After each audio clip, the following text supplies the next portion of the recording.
Of course, corruption is in the center of many problems in the world. It undermines democratic institutions, weakens states, erodes public trust in governments, and gives grievances to the political and economic turbulences.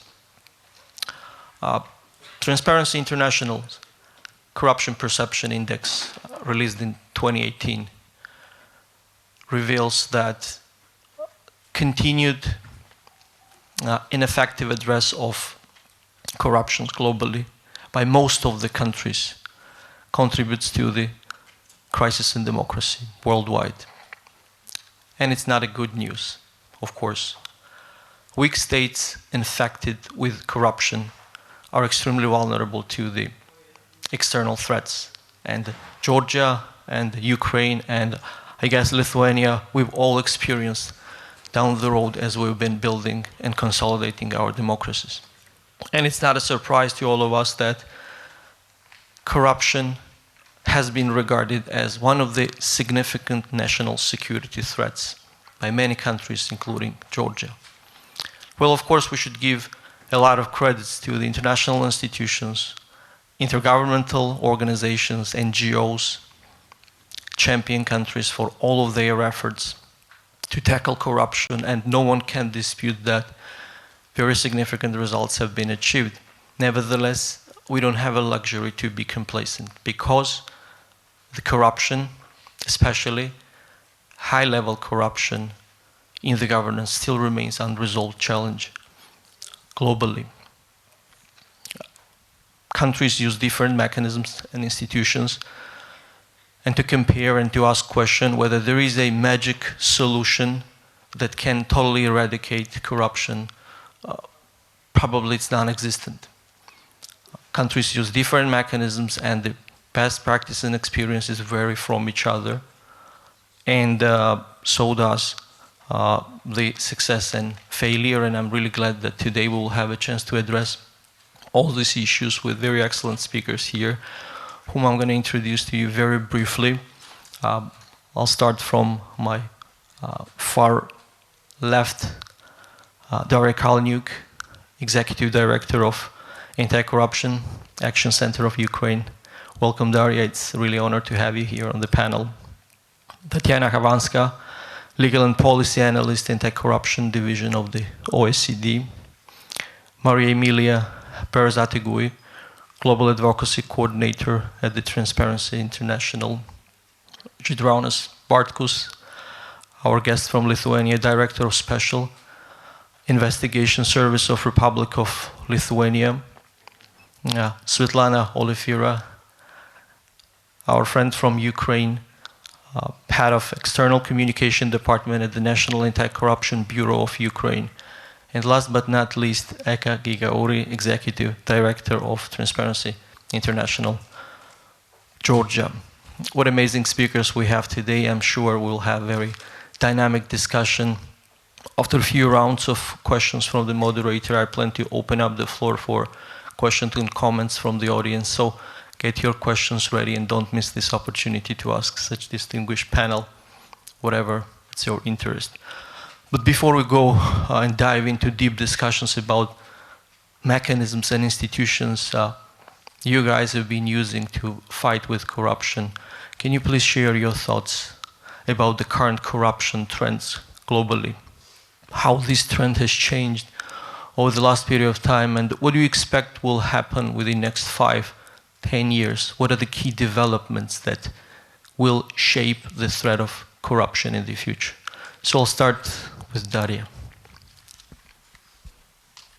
I have just realized that we are actually the female panel, which was announced by Andrew. So good start.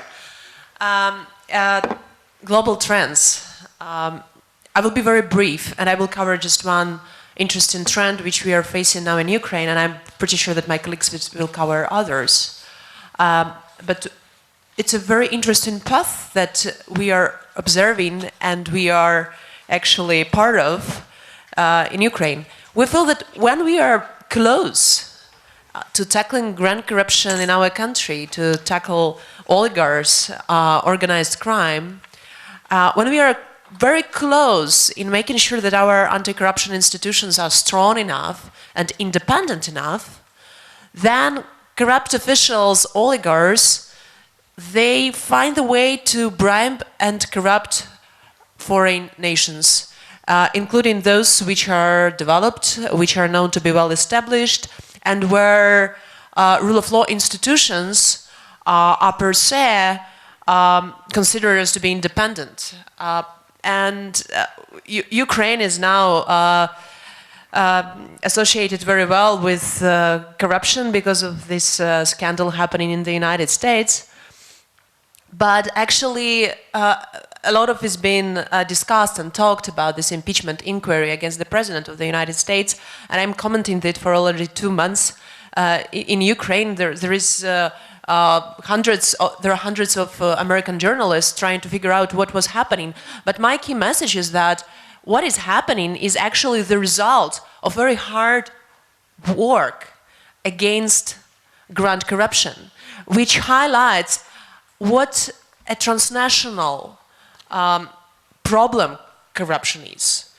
That it can be visible in our countries, in countries where rule of law is not yet established well, but it is invisible in established democracies. It's just killing from inside. It's like radiation, and it reminds the world that rule of law has to be protected. That independent institutions have to be protected as well. And there are a lot of international threats which can damage them, not only in the weak democracies, but also in the strongest democracy in the world. So I will finish here and we could discuss later. Okay, I think that it's actually quite logical for me to go next, because I will a little bit echo what Daria just said, but give you a little bit of a bigger picture. So I think that I will be speaking today based on something that we have done just recently. We have completed a stock-taking exercise on corruption trends and anti-corruption measures taken by the states of one of the OECD's outreach initiative called Anti-Corruption Network for Eastern Europe and Central Asia. So I'm talking about 25 countries, including Georgia, including Ukraine, including Lithuania. So basically everybody who is right now here on this panel is part of this report that we are preparing. And the report is looking, as I said, at the trends of the last 4 years. So what we have found, of course, and this is no surprise, and as I said, this is really kind of in repeat to what Daria was talking about, is the main trend is that corruption is truly globalized. It is going far beyond the national borders. It is not just regional, it is truly global. The money travels fast and a lot. So this is another trend, is that corruption is highly connected to money laundering. Also, the recent scandals and cases that we are looking at showed a lot of connections to the tax evasion and tax crimes. So basically, there is a kind of a unhealthy marriage of these three types of crimes: corruption, money laundering, and tax. And this is another trend that we are seeing. And I think that the most important thing that has been there probably for a very long time, but now it is really coming to the forefront, both through the international exposés, but also through different work that is done by the anti-corruption agencies. This is a high-level corruption. So I'm very happy to see that one of the main focuses of this forum is high-level corruption, because truly all of the 25 countries and beyond, because this is a trend also in OECD countries, is high-level corruption. High-level corruption in our countries takes different forms, starting from oligarchic states to political capture of different industries, state-owned enterprises, political influence on decision-making, So we are talking about different variations in different national contexts. And again, I would like to highlight that this is not just the case for our region, but it is the case for many other countries. In response to that, the anti-corruption agencies that have been established in many of the countries, in fact, our study has shown that all 25 countries have specialized anti-corruption agencies apart from Belarus. They have been pursuing different models. Some of them have been focusing on wide selection of crimes, not only corruption, but also other economic crimes, sometimes environmental, for example, as the case in Norway with Økokrim. But some countries have opted for a more focused specialization. So, for example, in Ukraine, which has chosen to create a specialized anti-corruption agency, investigative, and then mirror it in the prosecution side, which would focus specifically on high-level corruption. The same is done in such countries as Romania. So basically, the response from the anti-corruption agencies has been trying to address the issue of high-level corruption as well, with various degrees of success. But still, there are some cases out there. Another trend and the reasons behind it is, of course, the fact that there is much more information out there right now. So the information technologies are making it possible for us as regular citizens, as experts, to see many more corruption instances coming to light. This also has resulted in empowerment of the civil society, of the media, and this is very important because very often the national authorities have to react to something that the NGOs or media is exposing. And when they do not, we have seen in many countries the public outcry against the fact that these cases are being ignored. So this is very positive, but this is another trend. And I think this is going to be growing as we come forward because we are becoming more interconnected. Another trend that we have seen is the use of technologies on both sides, both the law enforcement response sides, but also the side of the corruption perpetrators. So they are using virtual assets, they're using technology to hide the money better, to hide the money faster, to use different schemes and different corporate vehicles. I'm talking about the legal persons. This is another trend. So we are no longer seeing a simple taking of the money and keeping it at home. Now the money goes through hundreds, thousands corporations that are registered in different jurisdictions, very often offshore jurisdictions. So it is becoming more and more difficult for the law enforcement to follow the money and requires a concerted effort and cooperation between different law enforcement institutions across the globe, which is difficult. But at the same time, we have seen that the law enforcement officials have been or started to use the technologies as well. So there are a lot of different examples of that. For example, the UK is using artificial intelligence in order to sift through the evidence that could be client, attorney protected. Germany has developed and used the software to go through the Panama Papers in order to identify documents that would be interesting for their investigation within their jurisdiction, and then have offered to other OECD members to use the software. So we are seeing a lot of that. Interpol is using blockchain technology to track what is happening transparently with their notices and warrants. So these are the things that are happening, and I think that one last trend that we are seeing, which is really worrying and which requires all of us to maybe think a little bit about it, is the fact that, and this is coming back to what Daria said, the more effective the anti-corruption agencies of law enforcement or criminal justice agencies are, the more response from the corrupt elites we are seeing. So basically, we have seen that many of our anti-corruption agencies have had a lot of pressure that is difficult to withstand, and improper attempts to improper meddle with the investigations. Some were able to withstand that. I'm thinking about Romania recently. I'm thinking about the Canadian scandal with the Bombardier case. There are some institutions that have shown that they are resilient.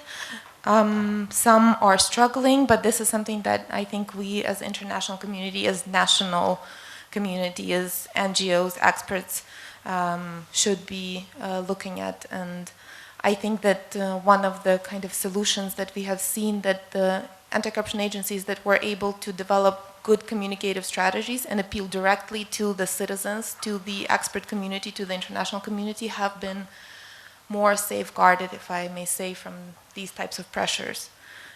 So this is another role that is kind of upcoming that we are seeing. I think I will stop at that. Thank you. Emilia? First of all, I would like to thank the invitation for being here, and also thank you for pronouncing correctly my surname. I know that it's really very difficult for non-Spanish speakers to do it, so thank you so much. Thank you for your guidance also, thanks. It was a secret, but anyway. Before saying like the current trends that we are seeing at TI and how we expect this to evolve in the next decade, I would like to start going a little bit behind and see where we started really, like in the 90s when Transparency International was created. One of the biggest challenges was in fact to put corruption on the global agenda. No one wanted to speak about it, there was no global events about corruption, and it was even a challenge to make people understand that this was a topic and a problem that needed to be addressed. Today, more than 25 years later, we see that corruption is on the global agenda and that there are a lot of global, regional, and national anti-corruption policies and laws in place. However, one of the biggest challenges that we are seeing, and we do believe that this will continue in the near future, is to ensure the effective implementation and enforcement of all these anti-corruption commitments. We also believe there is a lot of work for all of us to do in order to prevent a backslide in all the achievements we have made so far. And this is really important for me to highlight and share with all of you. I would echo what has been said. I believe that now with the Panama Papers, the Danske Bank scandal, Lavajato, it's really clear that corruption is not an issue that can be dealt in isolation or at the national borders. It's really transnational and requires global solutions. We are seeing in recent years, and we believe that this is going to continue, unfortunately, in the near future, how in some countries the dissatisfaction with corruption and the socio-economical crisis has led to people to support populist or even authoritarian governments. In turn, these regimes are having a negative impact in democratic values that are really key to tackle corruption. So this is really a big challenge for all of us if we really want to address corruption. We now have countries that we used to consider really free democracies that are sharing exactly the same values and practices of authoritarian governments. So this is something that we should all bear in mind. All of these come combined with repression to civil society, press freedom, weaknesses in check and balances, and a weakness in several anti-corruption institutions. And if we really want to prevent and address corruption, we do need of a strong civil society, we do need of the media, we do need check and balances, and strong and independent institutions. We are also seeing that this has an impact in the socio-economical development and that is having a clear impact in inequality. We are seeing more inequality around the world and we don't expect that it's going to end this unless we really tackle corruption. Transparency International published our Global Corruption Barometer, and this has shown year after year how corruption affects poor people the hardest, especially women. we do need to take action. For instance, we do know that 1 in 4 people, when they try to access to basic public services, such as health or education, need to pay a bribe. And this is something really terrible that needs to stop. We have mentioned money laundering as one key issue. At TI, we totally share that. We believe that it's a current trend. And I don't want to be negative, but we do believe that this will continue in the near future.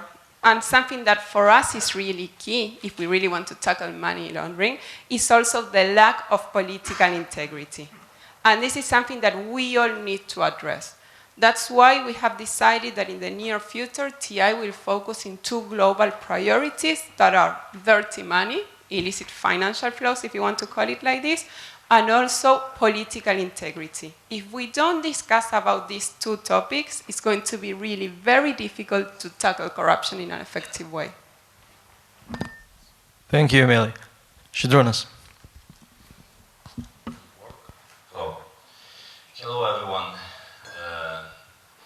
For me, it's a pleasure to be here, and it is a little bit different format I am, because usually there are formats like law enforcement institutions are discussing about fighting against corruption, or maybe people who are responsible for corruption prevention. And now we have a much wider format. We have NGOs, we have people from civil society, and us, like representatives from law enforcement. From my point of view, when we talk about global corruption, I would say that now the world is changing in very, very high speed. But speed of possibilities to steal money from society is much higher than speed of possibilities to investigate, possibilities to prevent that. And we should think about that, and globalization was mentioned already today. And when we talk about globalization, possibilities of corruption are more global than possibilities to investigate corruption. I would like to compare anti-corruption activity with organizational tools and systems what are created for fighting organized crime. All countries have the same institutional framework, police. Police is responsible for fighting organized crime. But when we are talking about corruption, we have totally different institutional framework in different countries. As already was mentioned, there are countries what have specialized anti-corruption institutions, but there are countries where different or more than one institution is responsible for this phenomenon. What I would like to mention more, that it's not enough to investigate corruption. Together we should build anti-corruption environment. Because to investigate one or another case, it's not enough. It's crucially important to build environment, not to repeat the same case in the future. It is very difficult to reach that. And I checked corruption perception index of Georgia, and I can compare this index with the Lithuania's index.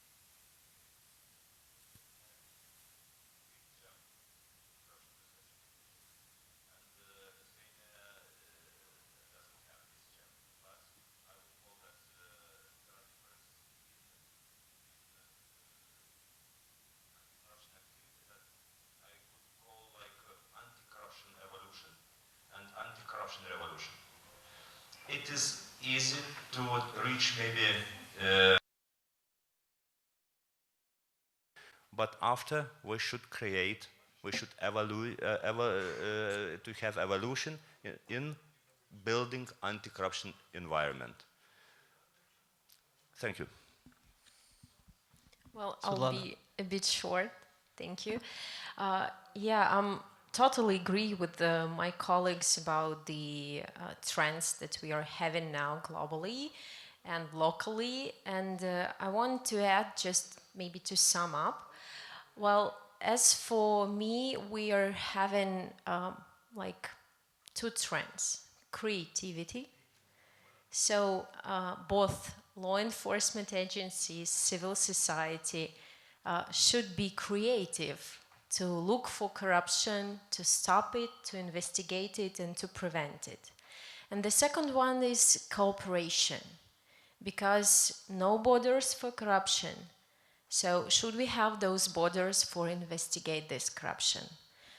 As a law enforcement agency, we already have a successful experience of cooperation with our international partners from Lithuania also in even arresting suspects that we have in Ukraine, and our colleagues arrested this person on their own territory. So this is a successful case, a successful example of how we can join our efforts in investigating corruption and in prevention of this.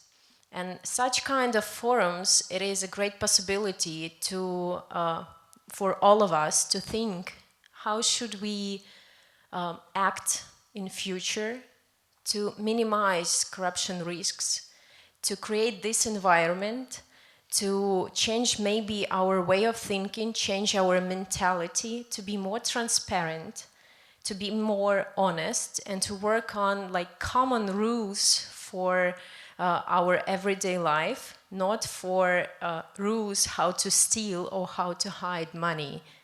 And to create this equality we all are fighting for. Thank you very much, Eka. Thank you. First of all, thank you for organizing this interesting event, especially in Georgia, because we have really big experience in fighting corruption. And for many years, Georgia's example was like really well known in the world. And we did really lots of things when it comes to fight against the petty corruption especially. So about the trends and what to expect, you have rightly mentioned that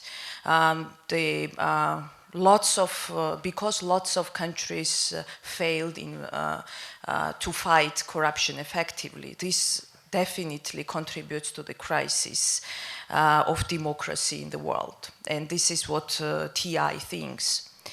Also, definitely there is a link between the health of democracy and the corruption, and this is a fact.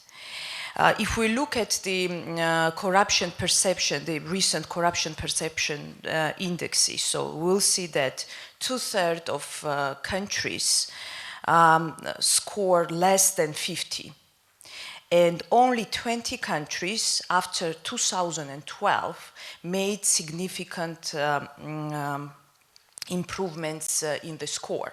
So it means that for the last several years, we really have the problems when it comes to the effective mechanisms and effective like activities against the corruption. And simply to say, it became like it is the fact also that for the political opponents, it's difficult to survive in the corrupt country.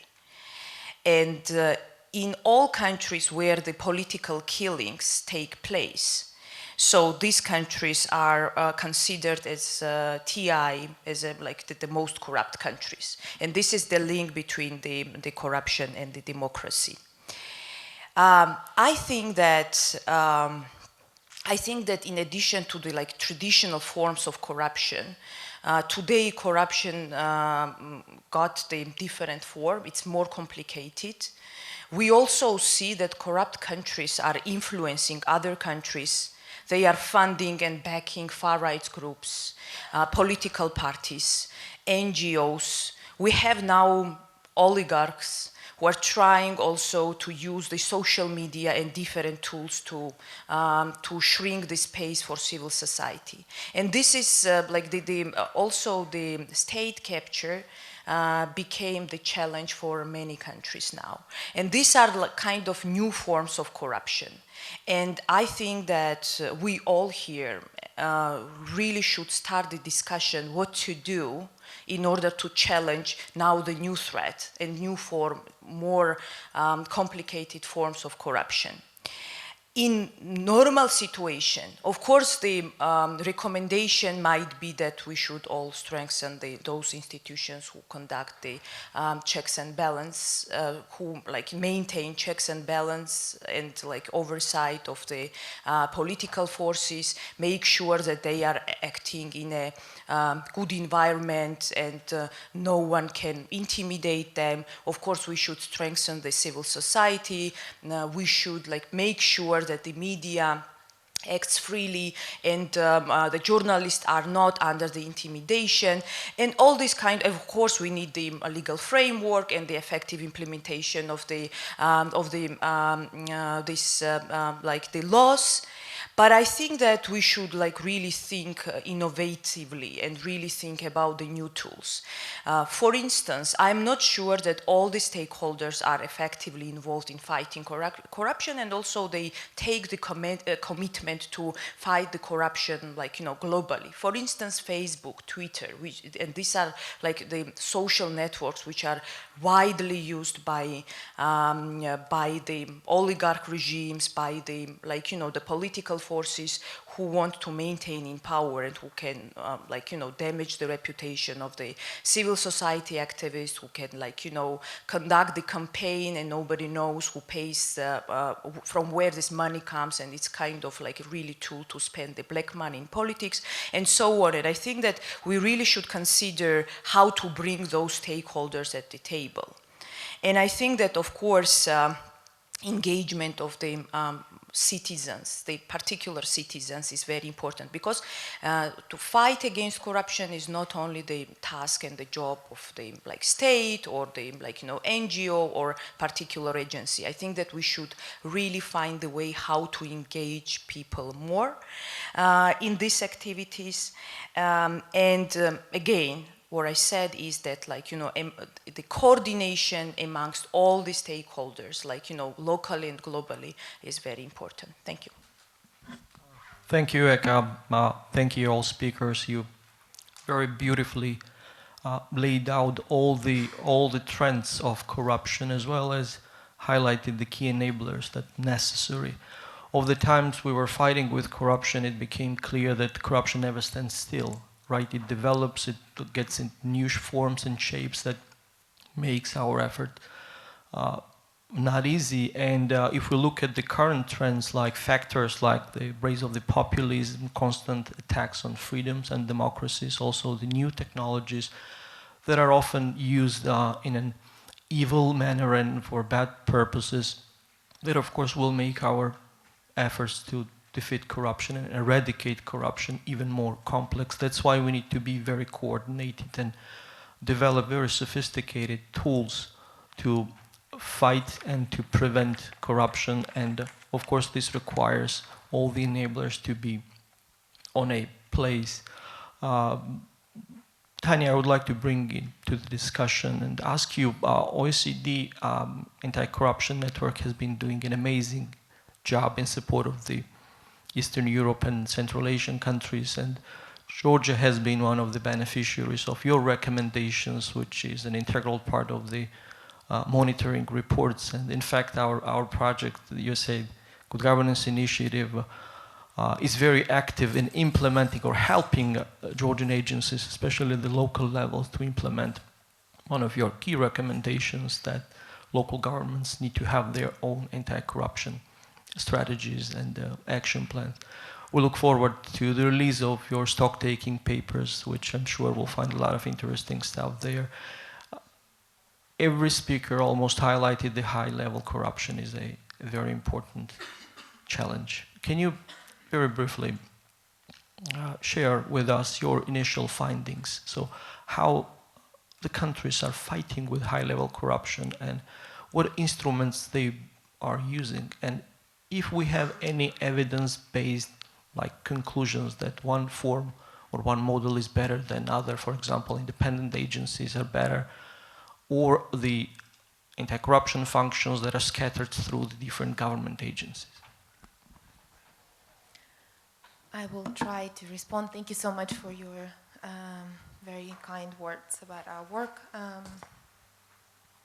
Okay, so when we were looking at high-level corruption, we have seen that different countries responded differently. And in fact, if we look at the enforcement, because some of my peer panelists have mentioned the fact that there's no enforcement, that would be very much true about the high-level corruption. So we see very few cases in the region that are going all the way from being detected, investigated, to successfully prosecuted, and to see the convictions that are final. Another thing that we see is that very often in high-level corruption, the convictions are quite lenient, or there is a conditional release, so there are very few imprisonments, which is also a big concern. All this work that has been put into investigations, in fact, does not dissuade the corrupt officials or other perpetrators, which is a big concern. As to the solutions, in fact, there is no one solution, and I think that the more that we look at what our countries are doing, and I'm now talking not only about the ASEAN region, but I'm talking about OECD countries as well, we see that very often countries have tried to copy each other. When one model works, they all run to try and set it up. And unfortunately, such an approach has really often showed to fail because truly each country has its own specifics, not only nationally, but also in size, in history, in the types of corruption that happens, in sectors that are taken over by the corruption. So the same solutions don't work for different countries, and that would go for specialization. And I think that it was very wise of the international standard setters not to require that a specific type of institution be set up, but to say that the specialization should be effectively introduced. This being said, we also see that most of the countries in our region, unfortunately, do not have effective specialization. So the countries that have created specialized anti-corruption agencies, some of them have been successful, some of them have been quite dormant. The countries that have specialization within the existing law enforcement agencies in our region, I think have shown even worse results. So while if we are looking at the other OECD countries in Western Europe, some of them have been quite okay in investigating, especially high-level corruption within the existing, with the use of the existing law enforcement agencies. In our region so far, we have not seen such good results. It is true that the specialization on the high-level corruption has shown some good results. So basically, the very narrow specialization ensures that, firstly, the agency cannot hide behind the statistics of all corruption, petty and such. So if their specialization is very narrowly defined, they have to show these types of results. Very often, the situation is such that there's a very short patience limit of the public, and therefore these institutions are under a special kind of scrutiny of both the public, the expert community, the NGOs, the international organizations, while if we look at the scattered specialization, then there's no one to blame, let's say. So there are no corruption cases, or there are no high-level corruption cases, and each agency is pointing the fingers to the other. We have also seen, unfortunately, that very often in both types of models of specialization, with the specialized agencies and without, one of the biggest issues that still remains is that the anti-corruption agencies or any other types of specialization law enforcement investigators and prosecutors are very often not working together. They compete either for limelight or financing or whatever, political attention, but also just because they need to survive, so they need to prove that they are doing a good job. And very often, like we see is the case, for example, in Ukraine, I'm thinking, these newly created institutions are pitched against the old system. So the old system is trying, meaning I'm talking about the other criminal justice institutions that have been there forever, trying to prove that these institutions are failing. So the cooperation is very important, and in the models where there is no specialization, it is even more important, because very often the corruption cases and high-level corruption cases are just not being picked up, because different agencies are saying that this is the job of another, because they don't want to touch these sensitive cases. Or sometimes we even see when parallel investigations into interesting cases are being launched, which is also not very good, because then again we have these unhealthy competitions. So specialization is a very difficult issue. There's no, as I said, one model that really works. What we do see is that there are some key elements, and they are, I mean, this is nothing new that I will tell you. They are the elements that are identified in the international standards. Firstly, the independence, and that is a huge struggle. How do we ensure that these anti-corruption agencies or specialized persons or units are independent is a very difficult issue. We start with the director or the head of this agency that should be selected on clear criteria, professional criteria, in an open competition. His or her tenure has to be ensured in law, because we see in many of our countries a lot of attacks on the heads of these institutions. I'm thinking about recent events in Romania and their anti-corruption institution, the constant attacks on the specialized institutions in Ukraine. Historically, we have seen the same situations with CNAB and many other institutions in the region. So it's important that they're not only selected independently, but also they are protected from being removed, because it's not only important that this person can make independent decisions, but it sends a tone to the people who work in his or her agency. And it's really something that we see a lot, that if the head of the institution is feeling independent and can act independently, then his people pick up the same attitude. And they are more brave, they take cases on that they wouldn't have otherwise. It's very important to staff these institutions with good people. Unfortunately, in our region, it has proven often that it would be good to have new blood rather than the old people who could be, meaning the older cadre, and that could be perhaps qualified, but there would be issues of integrity, or even not necessarily an actual issues of integrity, but even the perception of it. So independence is very important. The resources are very important. For example, in countries like Mongolia, where the specialized anti-corruption institution has been quite successful in going after the high-level corruption, they simply do not receive the funding that they should under the law. And other countries struggle with similar issues. Besides the resources in human terms and financial terms, it's very important that the anti-corruption institutions have the powers to do their job. And this is also something important that we see is very often missing. So this is something that should be in place. Yeah, thank you. Thank you, Tanya, for very thoroughly overviewing the different models, how countries are fighting with the high-level corruption. And you're absolutely right that you may have an institutions in a place, but if they're not independent, if they're not resourced well, if the civil society is not active enough, if the parliamentary oversight is not happening, then all these institutions simply cannot produce any tangible results.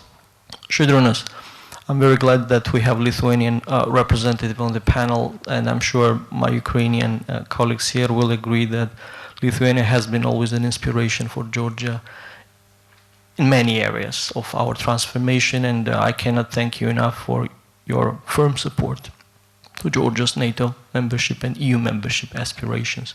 We follow your path, actually.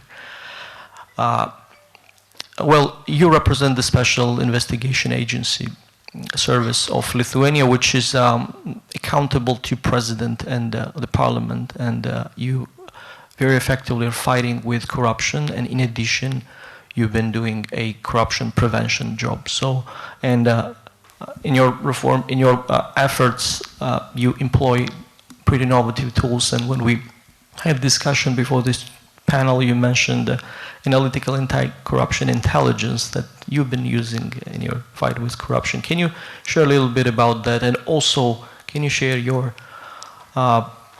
success stories? How your agency benefits from being an independent, and can you also highlight a few of the example success stories or big cases you've done in the fight of corruption? Thank you, first of all, for warm words to Lithuania. We are welcome to help all countries, Georgia as well. Yes, I would like to tell a little bit about Special Investigation Service of Lithuania. It is quite interesting that Special Investigation Service was established in 1997.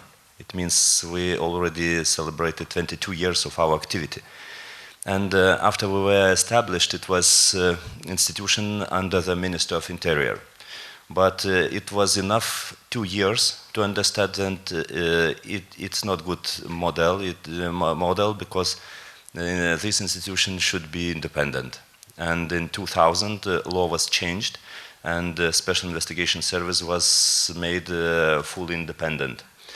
After this law was made, we were looking for the best practice, best experience in the world, and we found Hong Kong.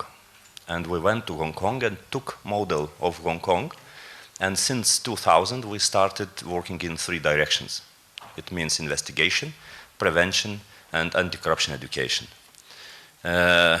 We do this job already 19 years, and I think it works. Like I already said, that Lithuania took a model of anti-corruption evolution. We started, I can remember, because I am working in this institution already 20 years. Not from the very beginning, but from 1999. And I can remember that we started from the simple cases with road police corruption. And now I think it was right way, because at that moment, corruption, it was like tradition in the society. And to start from big cases, maybe it would be nothing to tell you now, because we would know, we wouldn't have Special Investigation Service now. And after we started our job, we had different periods, but I think in 2013-15, we decided that it is enough to make bigger numbers of cases each year, because we must make report to Parliament, annual report, and members of Parliament usually asked us to bring bigger number of cases, more suspects, and etc. And once we said that it doesn't work. Bigger numbers doesn't work, doesn't affect to level of corruption in the country. And we started make our priorities to bigger cases, and we decided that one case which influence situation in the sector let us not to come back to the same sector in the future with corruption cases is much more effective for society and for country. And when we're talking about independence, yes, Special Investigation Service in Lithuania, I would say, is fully independent from political influence, because we are under the President and Parliament. Director of Special Investigation Service is selected by President personally. This candidate should be sent to Parliament for discussions and for voting. And after approving of Parliament, President nominates this person to position of director. And similar procedure is with deputies of director, because deputies should be provided by director, and decision is up to President. And when we are talking about independence, in my practice, I can remember some situations when we had to use our independence. For example, we had a case related with the leak of classified information, and base of this information was that of this case was that classified information was sent to different addresses, and these addresses was President, Prime Minister, and Parliament. And it was necessary to make searches in these institutions, and it wasn't a question for us to do that. And we did searches in Parliament, in government, in President institution, and as you can see, we're still alive. It means that it is possible, but for that, it is crucial and important to have support from independent President and from public society. And now I can be happy that we have 57% of trust of society. It is very important. And now going to another part of my story is another one case, what influenced changes in our activity. It was in 2016. We started an investigation against political corruption, and now this case is in the court. And in this case, we involved chairman of one political party, very popular political party, and vice chairman of another one political party. Case was related with one business company, and vice president of this business company bribed these politicians, and it was investigated by our service. And we arrested this chairman of one political party, vice chairman of another one, vice president of business company, and now we have two political parties in the court like legal entities. And it is new thing in Lithuania, and we are waiting of decision of court. But one thing, it was possible to do this investigation. And another one is that after this investigation, we analyzed reasons why it happened in Lithuania. And we brought this, our conclusions to Committee of Parliament. And conclusions was that there are 5 reasons for high-level political corruption we detected in this case, and should be discussed in Lithuania. First of this reason was illegal financing of political parties. Second one was lobbying. We didn't have effective preventive measures for illegal lobbying. Third one was conflicts of interests. Fourth was fragmentation. And fifth was effective role of media and public society. And after that, it was investigation in Committee of Parliament, and now we have draft of law with initiative to change law of lobbying, to change law of conflict of interest. But Special Investigation Service started to think how to change our activity to avoid fragmentation in the country. Because life changed, and in the country we have crucial amount of information. And when institutions are fragmented, it's very easy for business, illegal business, to make influence to politicians. For example, in this big case, it was one business company, one person in this business company, and he had about 50 politicians and public officials connected with him.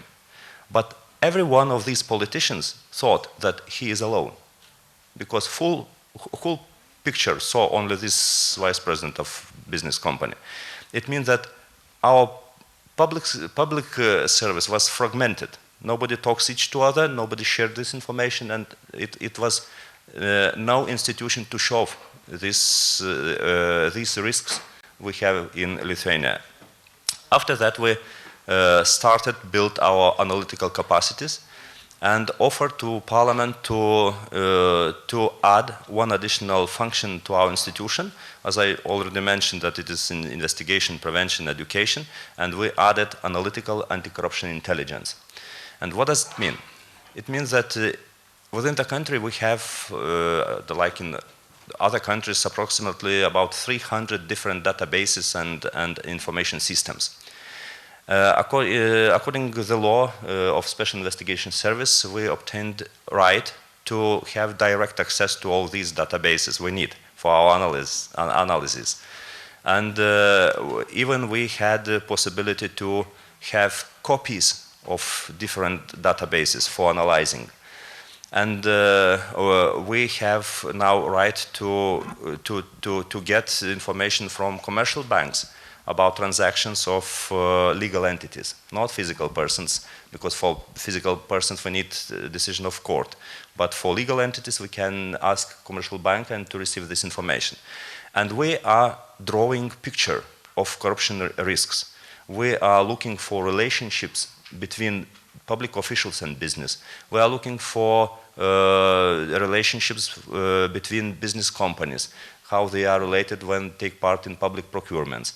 And the main result of this activity is to provide these risks to decision makers and to show them what risks we have in the country, to change procedures, to change law, to change legal acts, and to avoid crime could be committed in this area.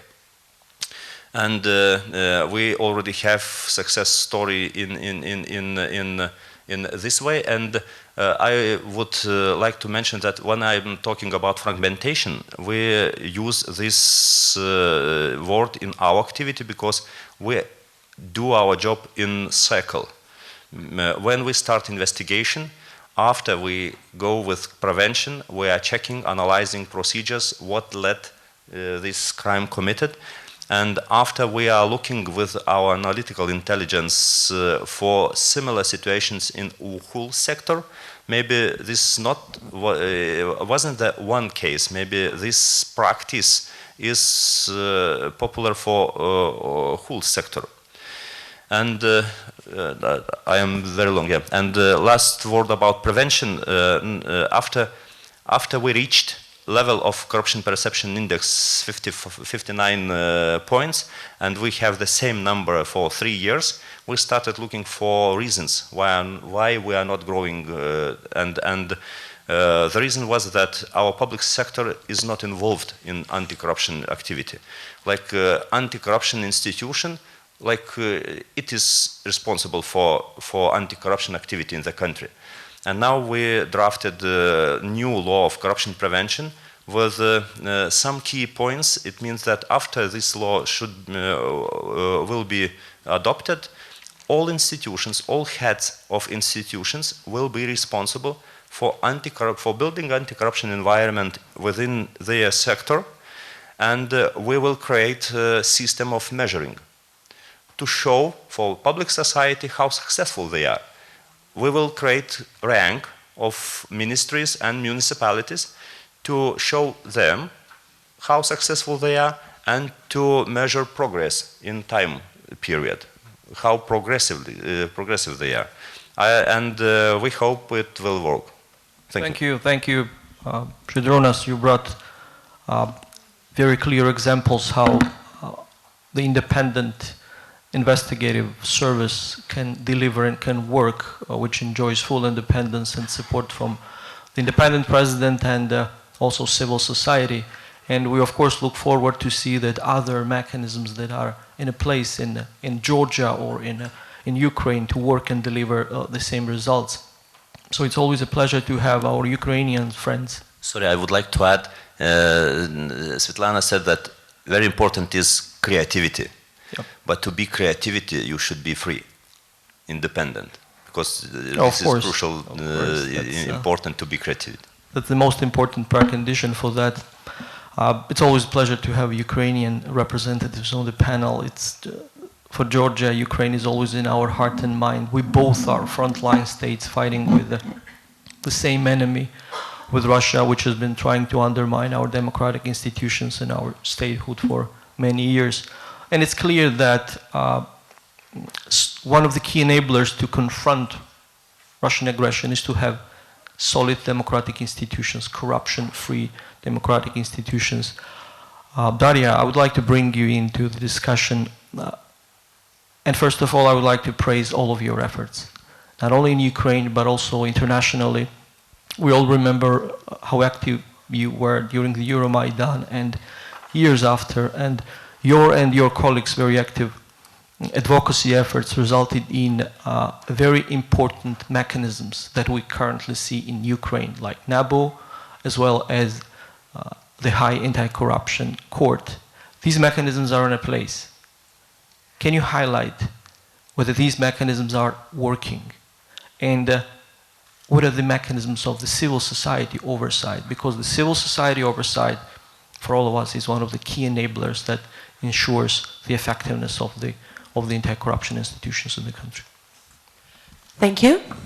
For us, Georgia was an inspiration, so I think we derive inspiration from each other for many years, and hopefully will continue. I agree with Tetiana that leadership of anti-corruption agencies is the key to success. And selection procedure of Director of National Anti-Corruption Bureau of Ukraine, of Specialized Anti-Corruption Prosecutor, and of judges for Anti-Corruption Court of Ukraine were our key focus of activity. It was key priority and still is of our organization as civil society organization. And in Ukraine, we didn't duplicate automatically what was already set up in other countries. We carefully studied foreign experience, but through agile method, when you're testing and you're then doing something and you learn from mistakes, we learned a few interesting tools which are successful. And the first one is that the role of foreign experts in selecting leadership of anti-corruption institutions is very good. It's enormously positive. And when we were selecting the head of the National Anti-Corruption Bureau of Ukraine in 2015, accidentally it happened that we had one foreigner who was in the selection commission. And his role was actually to safeguard the rules of the procedure and to defend the actual selection commission from attempts from authorities to impact their decision. So we learned that, and then we tried to use that in the selection of High Anti-Corruption Court judges. While in the selection of National Anti-Corruption Bureau of Ukraine, we didn't have a provision in the law that foreign experts should be selecting the leadership of the agency. For high anti-corruption judges, we had specific provisions in the law which told that the crucial role has to be given into the foreign experts. We designed a very complicated legal structure to make sure that we are not being attacked, that it's against Ukrainian sovereignty. We designed this as like a council of foreign experts, which was kind of advising to Ukrainian judicial self-governance bodies in selection of anti-corruption judges. But de facto, we had the panel of 6 respectable former judges, prosecutors, investigators, who had power to block any candidate with bad reputation from entering this new judicial institution. They were analyzing their data, their previous decisions. They were analyzing, these foreign experts were analyzing assets of candidates to anti-corruption judges. And those candidates to whom they had questions, they were interviewing. And the interviews were broadcasted online. We enjoyed that interview so much. It was unbelievable. I think Ukrainian judges, first time in their lifetime, understood what is the real interview looking like for the real job. And many judges were in red face, and they really were nervous, like at the exams. I feel that among Ukrainian judges, like they understand that basically you have to agree with somebody or to pay a bribe in order to be a judge, but this was very different. And this would lead to the success of the High Anti-Corruption Court of Ukraine, which started to work just in September this year. We were fighting hard for about 3 years to get this court established. There was no political will to get it done, but through synergetic pressure from civil society organizations and international partners, we managed to get it done properly well. And now we have the court, which is trying cases. The difference is dramatic. Our lawyers are going and observing the trials of the National Anti-Corruption Bureau of Ukraine, which are happening now in High Anti-Corruption Court. This is absolutely different reality from what we were observing in regular non-reformed courts in Ukraine. Absolutely different reality. We see the former head of the committee in the parliament, super powerful guy, Mykola Martynenko, who is very scared. We see kind of local oligarchs, untouchable people on the western Ukraine, Dubnevich brothers who have 200 or 300 apartments in Ukraine, nevertheless, who were put on arrest, and they went on the detention to jail for a few days. It was impossible to imagine on the regular courts. The regular courts, when there was a trial in Odessa, in the southern part of Ukraine, the city is fully controlled by the organized crime networks, and the mayor of Odessa, Gennady Trukhanov, is part of these organized crime networks. So every trial there was kind of, you go on the front line and you fight with titushkas. So these are thugs who come to the trial in support of the mayor and intimidating judges and intimidating civil society who comes there. But to High Anti-Corruption Court, we see a kind of Trukhanov with no support, just one bodyguard or 2 bodyguards, no titushkas. Very different approach. And judges are deciding quickly the decisions, so they are not delaying. What I'm trying to say, that it took us 3 years actually to convince supporters of Ukrainian reforms on the West that they also have to take a certain level of responsibility. That just advising and sending hundreds of experts to Ukraine to advise is not enough support. That in order to succeed, you also have to take a little bit of responsibility and to be part of the process. There is a lot of trust in Ukraine to foreign experts. It's obvious that if you're a former UK judge or US judge or Italian prosecutor, you don't have connections in Ukraine, it's hard to influence you. And you will be independent. Therefore, Ukrainian citizens, they trust such kind of selection commissions, and they've proven to work. And now, it's kind of experience which I think could be actually tested in other countries, the role of foreign experts. But foreign experts are not enough.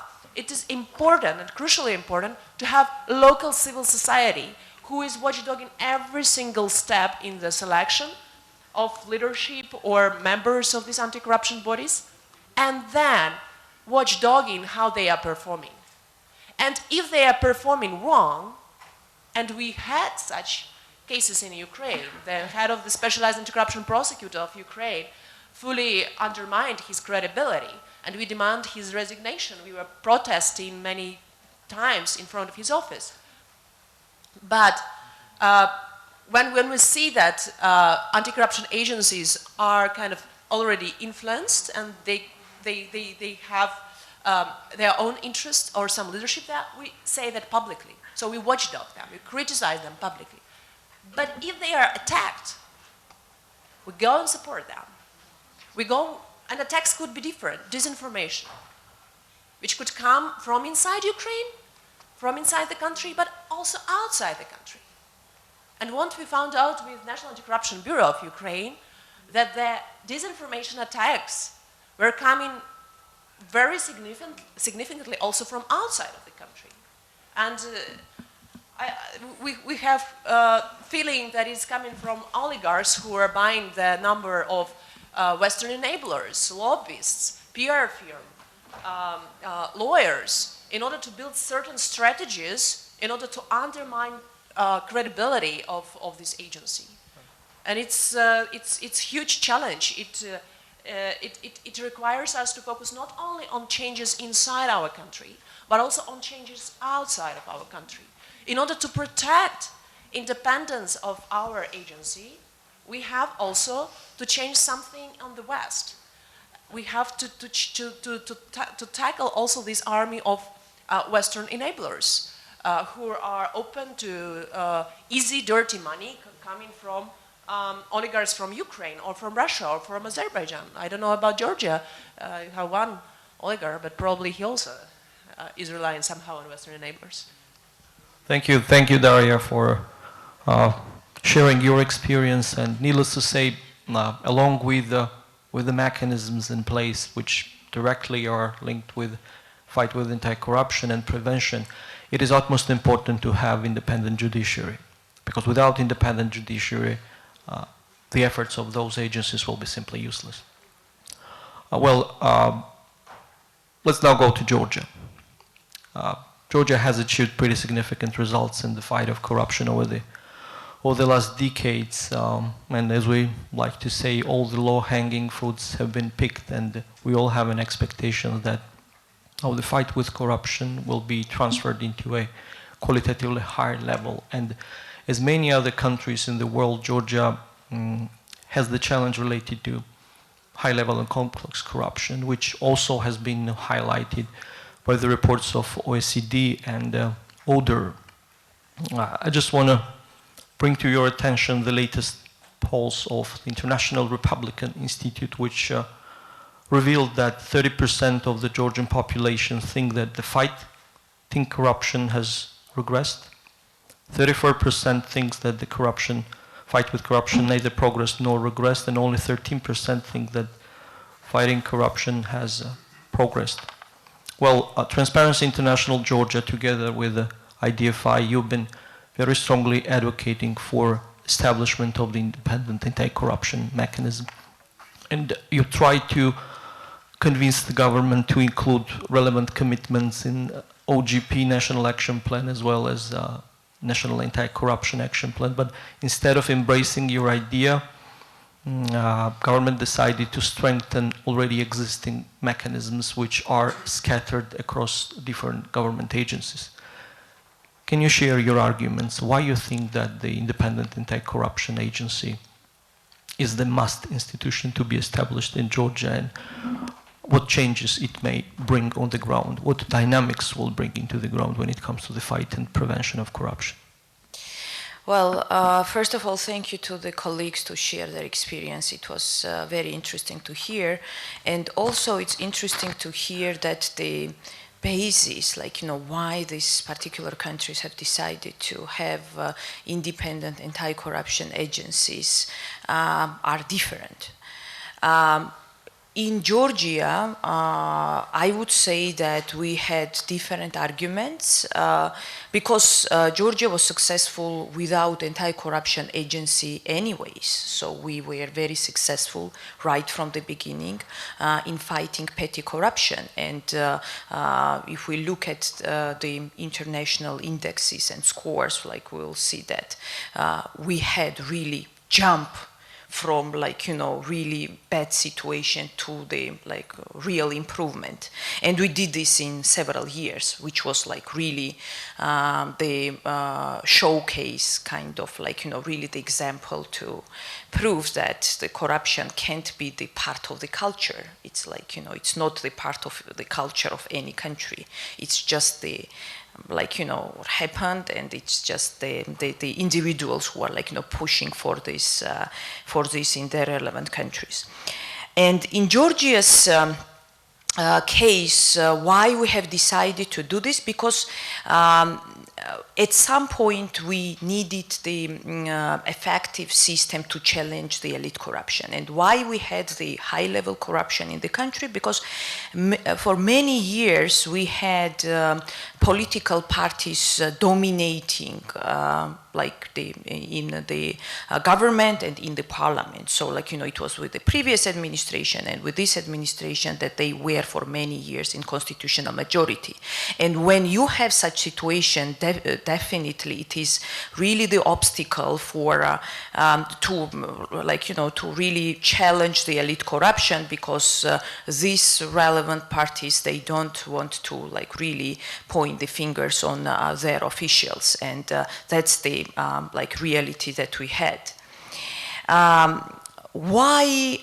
So, and talking about Georgia, yeah, we have this all these systems in place, like, you know, the anti-corruption unit in the Ministry of Interior. Now it's the part of the National Security Agency, and then we had this commission, anti-corruption commission under the Ministry of Justice, which coordinates the government's policies in relation to the corruption and so on, but it did not work apparently. And now we think that the only solution, the way out from here, is to have the independent anti-corruption institution. And we think that yes, it is important to have the political will at the end of the day, and it's very important to have the transparent procedures to appoint the head of the this institution. And I think that the Ukrainian experience might work in Georgia. And should work in Georgia, I would say. But also, it's important to introduce the transparency in the work of this institution, because, again, so in order for others to defend this institution, for the civil society, for instance, to make sure that this institution is independent, it's very important to know what they are doing and how they are doing this. At the same time, in our case, I think that because we are the parliamentary republic, so we think that the parliament should play the role when it comes to the appointment and supervision of this institution. And I think that in this, the role of the opposition is crucial. And also when talking about the like appointment procedures, there also the role of the opposition together with the ruling party, obviously, and also the independent experts and NGOs is crucial. Yeah, will it work? I think that yes, if we do this rightly,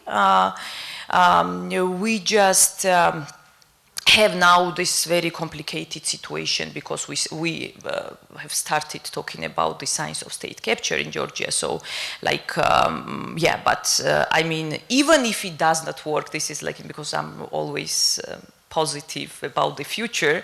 So I think that it's very important to have the system on the place, and if at some point we'll have the, like, you know, government which will be keen to like create or to use the mechanisms in order to fight the elite corruption in the country, it will be there. So, and that's why it's important still to push for this opportunity in this model. For us also, what I wanted to add here, for us is also you know, very often we hear from the government that we can't create independent institution each and every time we need to fix the problem. And this is kind of like, you know, really good argument from their side. It is additional, these are additional spendings from the state budget and so on. But in our case, it's not really like this, because we still have some institutions which are like, you know, challenging the types of corruption. They are working, their task is anti-corruption activities. For instance, we have the agency which checks the asset declarations of public officials anyways. And we have the the anti-corruption like unit anyways, which is part of the, as I said, the National Security Agency. And we have the state audit institution, which is monitoring the party finance regulation. So we still have somewhere these, like, you know, small institutions with the tasks which should be given to the independent anti-corruption agency. And I think that if we merge these tasks and the agencies and make sure that this agency is independent, then I don't think that there will be big spendings or, like, you know, extraordinary additional spendings from the state budget. So these are our arguments. We think that still it is a good idea, and we, together with IDFI and other NGOs, we are advocating for this model, and we hope that will get also support from the donor community here in Georgia and from outside of Georgia. Thank you. Thank you, Eka. You mentioned a very important thing in the middle of your remarks, the parliamentary oversight. It is crucial. Svitlana, you represent National Anti-Corruption Bureau of Ukraine, and can you share your thoughts? What has changed since the establishment of this independent agency? And what kind of relations you have with the parliament? Thank you. Well, this December we will have like fourth year when from the day we started our investigations. Well, we are the first law enforcement body that was created from scratch, and this was a demand from civil society and international partners to believe that law enforcement institution could be really independent. By the law, we have to publish our semi-annual report twice a year, and we should report in front of President, Parliament, and government. So this gives us this also independency, because we are not under someone, like under one institution, one organ, or one representative of power, but we're reporting to all of them, and we're reporting to people, to Ukrainian people. For now, we see that, well, it is very interesting story on how the NABU was developing.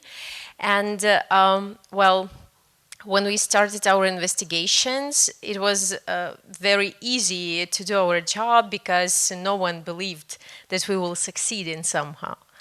But 2 months later, in January, we captured the first, we exposed the first judge on a bribe.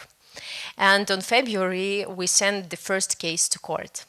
So it took us only 3 months to show the first results. And we are still showing those results for now. So for now, we have more than 780 cases being investigated. We have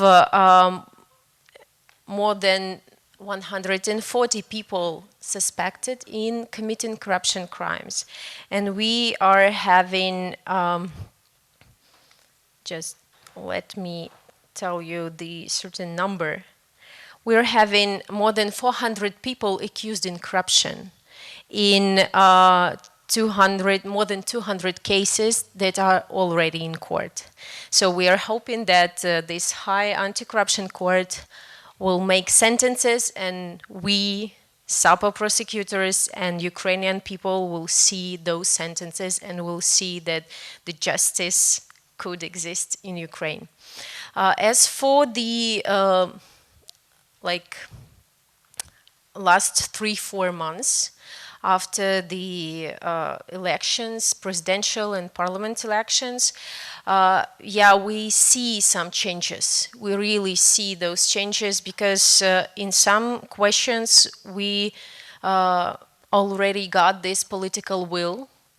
And we also see this cooperation between institutions after their heads were changed. For example, we still have, for now, we have a quite good cooperation with State Security Service of Ukraine, with the General Prosecutor Office of Ukraine.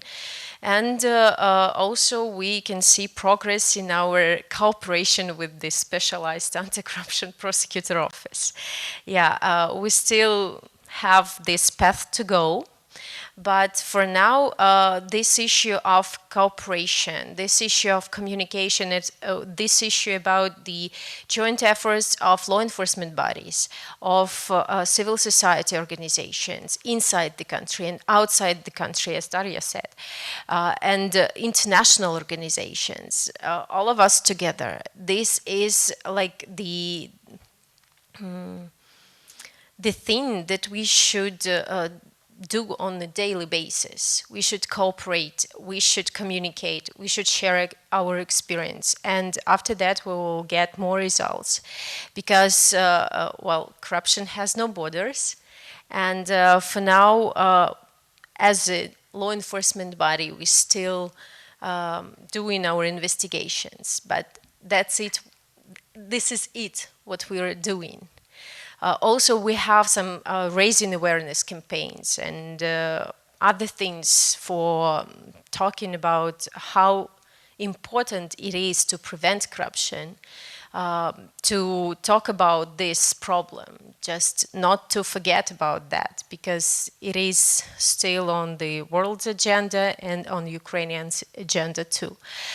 But the other job belongs to other institutions, to High Anti-Corruption Court, to prosecutor officers, and to civil society. And there was one story I want to mention now, when the civil society organization played a huge role in case that NABO and SAPO investigated. We had this case as of the ex-head of State Fiscal Service of Ukraine.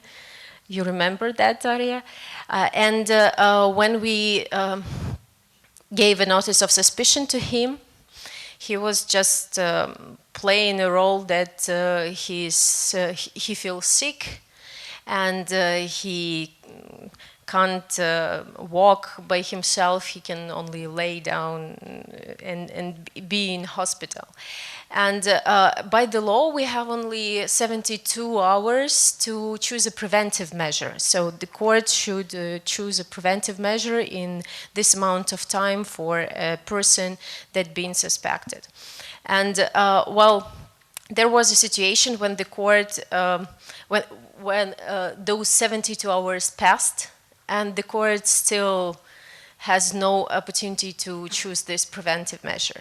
And only with the help of civil society organization, even international partners that stood at the night near this court building, and they do not let this official to go out.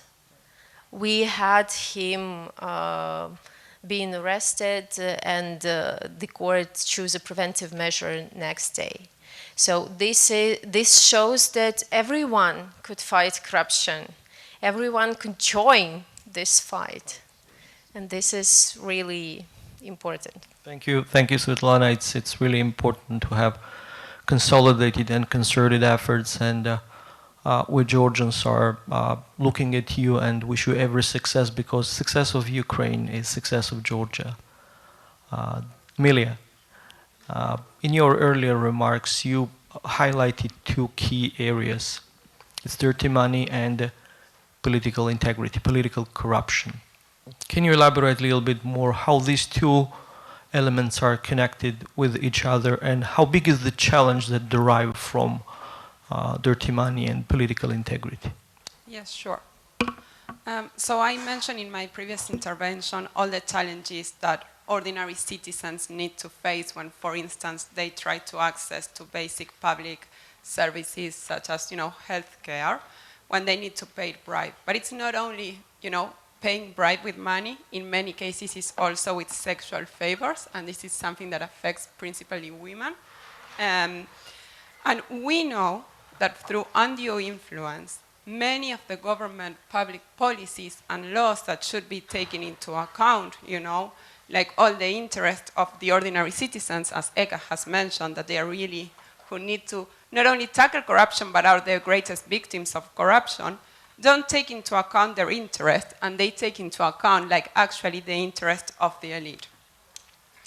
We also know that corruption can flourish when elites have the power and there is no accountability. That's why we really need to have, empowered citizens, civil society, and press with access to public information, timely access to public information, I will emphasize, in order to hold them accountable.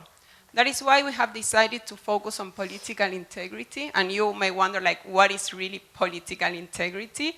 When we talk about political integrity, we are talking about key issues such as lobbying, conflict of interest. We are also talking about political campaign finance, a topic that not many governments are really happy and are willing to discuss, but from our civil society perspective, it's not possible to really address corruption if we don't start focusing on these key issues. And it's also about how new stakeholders, it was mentioned, Facebook and Twitter, but also Google, how they play in this agenda and how they are also driving some elections in several countries. So it's basically focusing around these topics.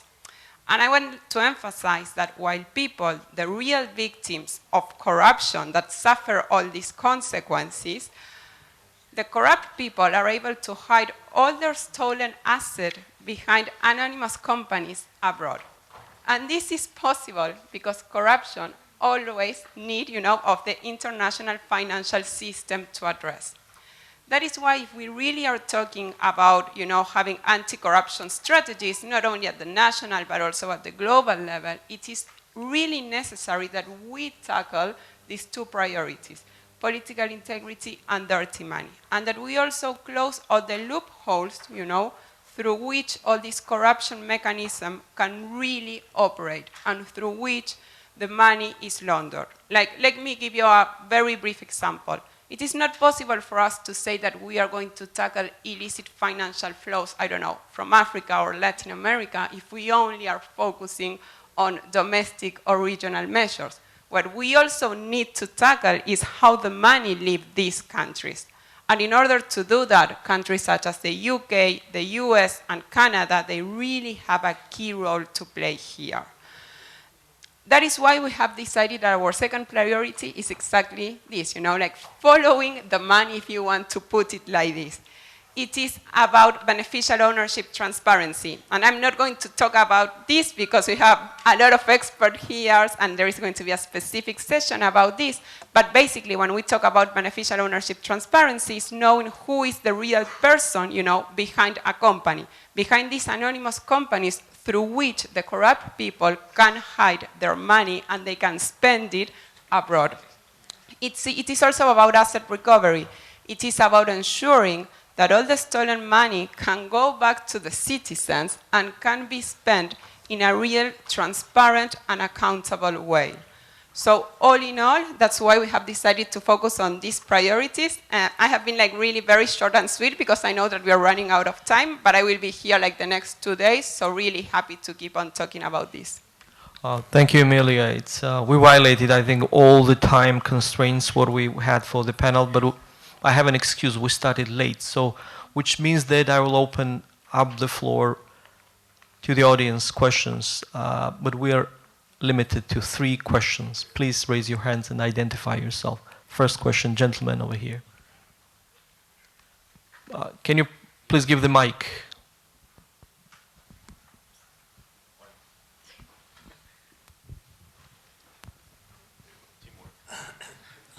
Thank you.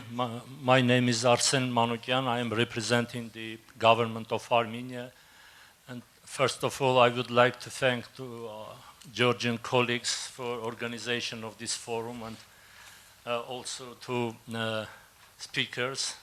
All things, all ideas were very interesting for me and for our delegation. And my question is about the confidentiality of the bank accounts, because we were talking a lot about the financial flows out of the country. My question is about the confidentiality of the bank accounts and the competencies of the anti-corruption bodies to get access to these accounts in abroad and in a country as well.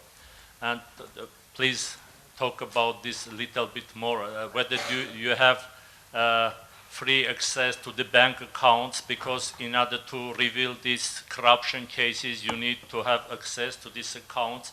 If not, otherwise it's gets a real problem, obstacle to reveal these cases. Please, I would like to ask all of you a little bit to talk about this, and if the time allows. Yes.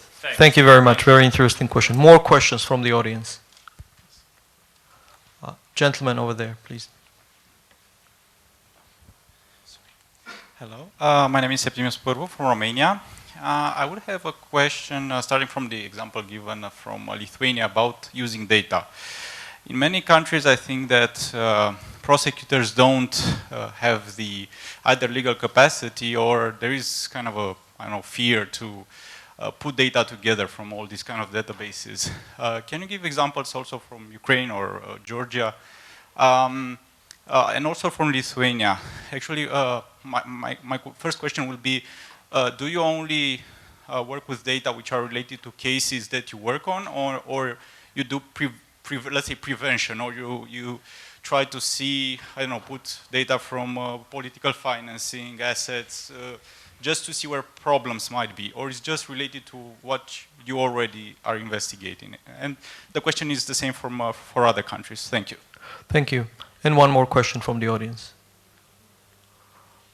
If this is not the case, first question was about confidentiality of the bank accounts and how the anti-corruption agencies have an access to the bank accounts in order to identify the tracking of the money flows. So who would like to respond to this question? Yeah. Thank you for question. This question is a crucial question for anti-corruption activity, for investigation as well.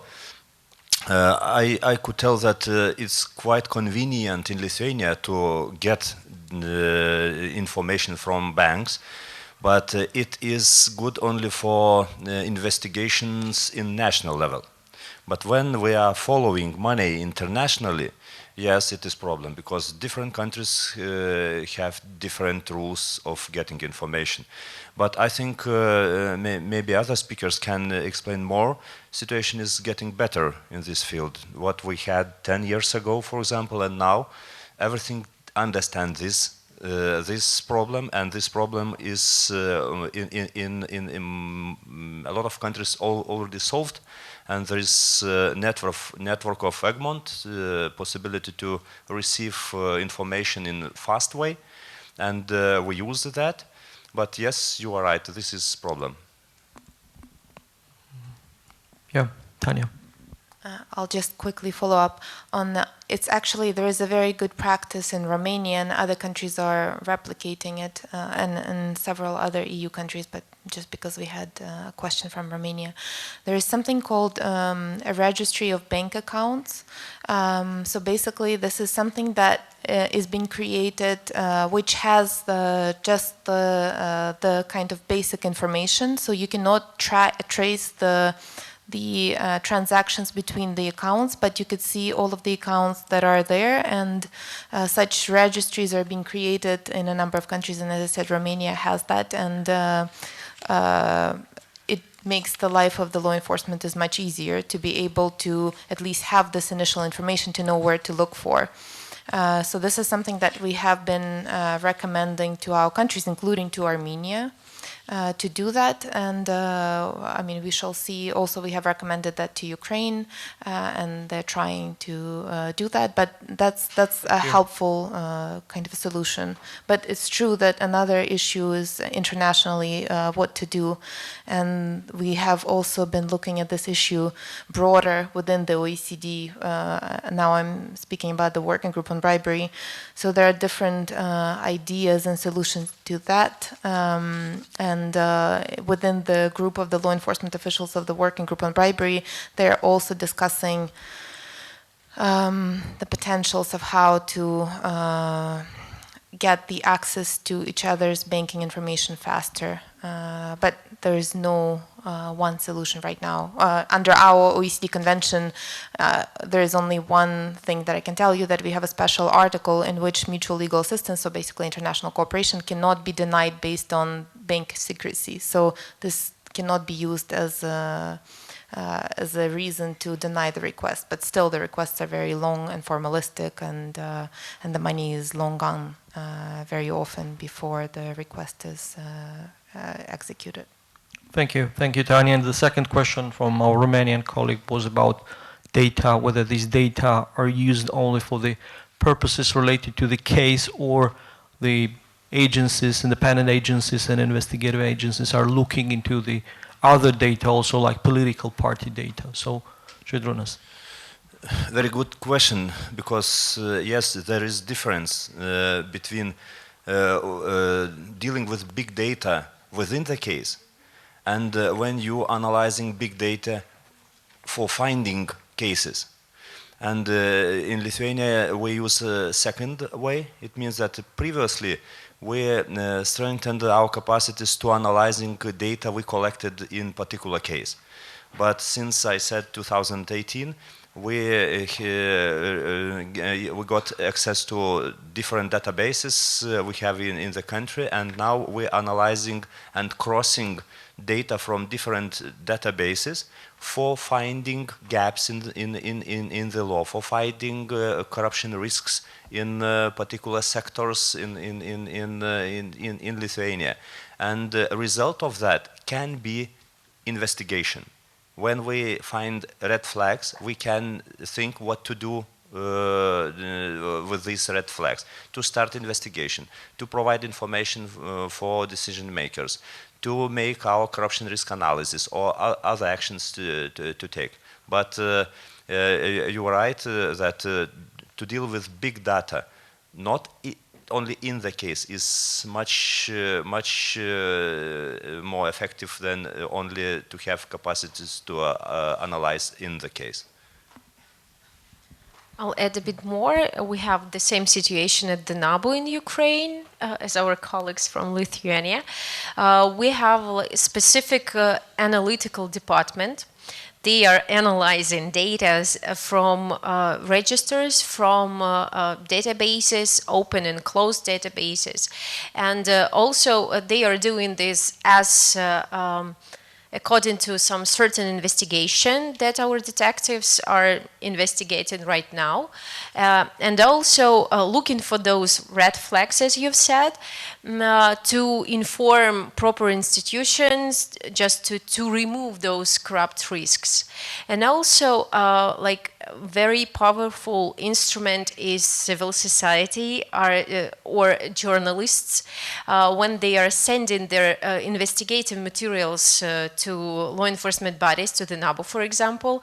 We are checking this information and using this information, and lots of it are the basis of our investigations and our future recommendations on how to make this work better and without corruption. And Emilia.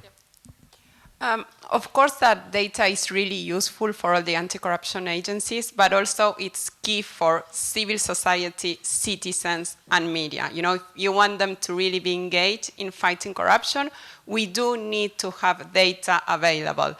And here there are a lot of spaces and initiatives that are really helping for this. You have open government partnership that gives a platform for governance and civil society to come together.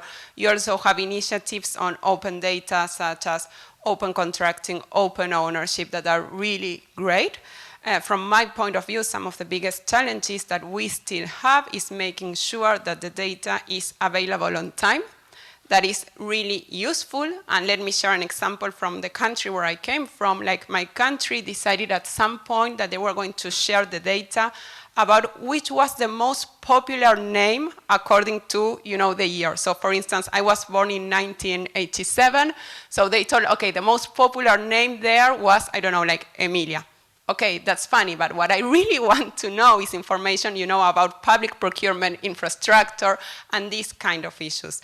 And something that is also important is that information is really complete, because sometimes what we see in all these online platforms is that we only have some data sets, but we don't have the whole picture. And for those of us that we are not part of the government, you can imagine that it's really a challenge to get access to the information. So if the information that is available is not complete, the challenge is even greater. Thank you, Emilia. For the moderator, it's always difficult to moderate panels like this when you have professionals, practitioners, and civil society representatives who have all the fillers developed related to fight against corruption, because the flow of information that comes from you, it's amazing, and it's really hard for moderator to stop or interrupt. That's why we had such a long panel, but I'm sure very interesting. Thank you all very much. We came to the conclusion that there is no single solution how to fight corruption, but there are extremely important examples, Ukraine, Lithuania, that can be used by Georgia and other countries. That's why we need to continue our cooperation. That's why we need to continue to use every single platform. Next panel will be dedicated to the OGP, as I understand it. OGP is also a very important platform to talk about the anti-corruption issues, to talk about transparency and accountability. With that, please help me to give rounds of applause to our speakers for their excellent participation.